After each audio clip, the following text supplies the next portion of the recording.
नमस्कार दोस्तों, आपका अपने चैनल अपना बचपन अमन में बहुत बहुत स्वागत है। आप लोग टुनटुन यादव को फैन है तो वीडियो को लाइक शेयर कमेंट जरूर करते। चलिए बात करते हैं टुनटुन यादव।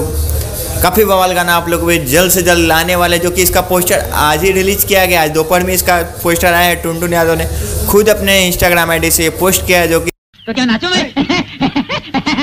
मैं आप लोग को बता दूं, सॉन्ग का नाम है पगला रे पगली के दाग दे गोलियां, जो कि ये सॉन्ग के सिंगर है टुनटुन यादव, नेहा राज, लिरिक्स है पिंटू विद्यार्थी, म्यूजिक है दिलपक दिलकाश का, जो कि काफ़ी अच्छा ये सॉन्ग टुनटुन यादव ला रहे। सैड सॉन्ग ये होने वाला है, जो कि सॉन्ग का नाम है पगला रे पगली के दाग दे गोलियां, जो कि टुनटुन यादव इसी टाइम में सॉन्ग हर समय लाते रहते हैं। डेली पे डेली टुनटुन यादव का धमाका होता ही रहता है। टुनटुन यादव डेली एक टुनटुन यादव का गाना आना फिक्स है। उसी के बीच ये सॉन्ग ला रहे हैं। आप लोग भी जल्द से जल्द ये सॉन्ग लाएंगे, जो कि इसका पोस्टर आ जाए। आपको बता दो, ये song Anishka record YouTube channel पर जल्द से जल्द रिलीज किया जाएगा, जो कि इसका पोस्टर आज ही रिलीज किया गया। आई होप आप लोग को वीडियो अच्छा लगे तो लाइक कर दे, चैनल को सब्सक्राइब कर ले, ताकि ऐसे अपडेट आता रहो। आप हमसे बात करना चाहते हैं, हमसे जुड़ना चाहते हैं, नीचे डिस्क्रिप्शन में इंस्टाग्राम का लिंक दिया गया, वहाँ से बात कर सकते हैं, जुड़ सकते हैं। मिलते हैं नेक्स्ट वीडियो में, तब तक के लिए धन्यवाद, बाय। ठोक दीजिए, महाकाल का ठोक दीजिए, 5000 लौटे दिख जाना चाहिए।